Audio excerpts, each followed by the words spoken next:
Alright, here's the champion that I got.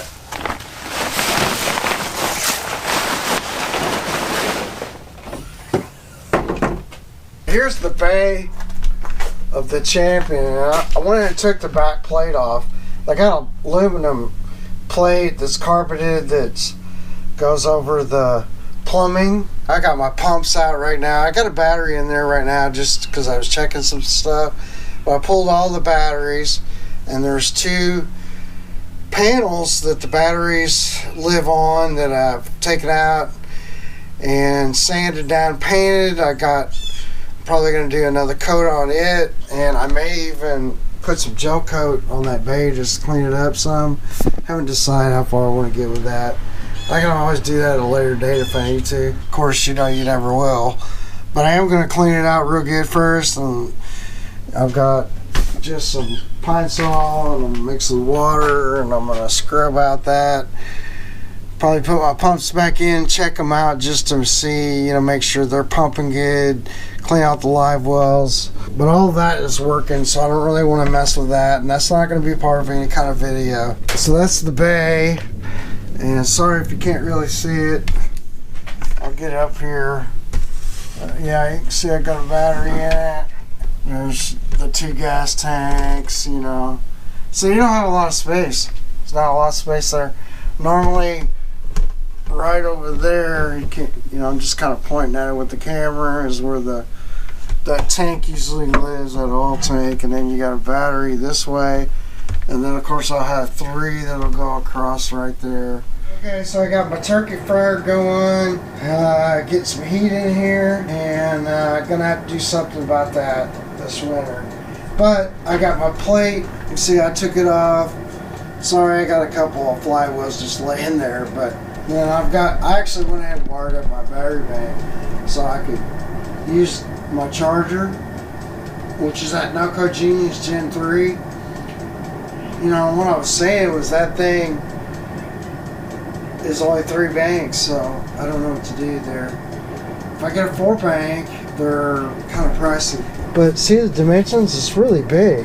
I was looking for a 4 bank to replace it, but then it's not going to give me a lot of room. So this was kind of a consideration. I mean, you do have a little bit more, I think, from here to the ground was, or to the bottom of the plate was 9.5 inches. I had 31s. As long as the 24 is a little lower, that will work. So I could just do this and get just a single charger for the starting battery. You know, I was thinking here I would, you know, I could mount a fuse block and a switch, an on-off switch. And on that side, on this panel, I'm going to take this off because it looks crappy anyway. I'm going to just drill it out, get it off of there. And then I've got a trolling motor battery switch that I want to put here. And I'm going to use the old Champion fuses. I mean, these are good fuses. Now, online they were talking about, you know, they're putting 60 amp fuses, but I've never popped one of those fuses ever. And I've had the motor on high going across the lake, and I've never popped that 40 amp fuse. They had, on the old Champions, they had I don't know what the deal was, why they had Troll 1, Troll 2. But that's how they were getting 24 volts, or what the deal was with that. So I guess what I'll do, maybe just keep that, replace them. They're expensive. They do have a new Gen 4, I think it's a 4-bank charger. I may get that, replacing that, if it's smaller. Sell this all as one 36 volt system. So I just need enough space, and I'm gonna have to find a charger that I can put on there. Moving forward, here is it's a driver panel. I don't know if that's the correct terminology for this boat, or any boat for that matter. This is a lot, I don't know. Anyway, this is a switch panel, rocker switches. This doesn't illuminate, so I bought one to replace that so it will illuminate. And then I bought a new power rocker switch for here. Alright.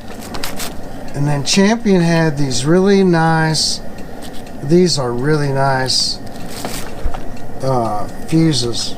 They're fused. I don't know what the value is going to be written on the side of them. Yeah, so it looks like 10 amp, 125 volts AC, 50 to 60 hertz. It's DC voltage, but yeah, that's it. And then you see up there's this 5 amp, that's going to go to the navigation lights, to the aerator, and I imagine this is 5 amps. And looks like the power one is going to be a 20 amp. Angelica at C&O Marine hooked me up with a brand new one of these.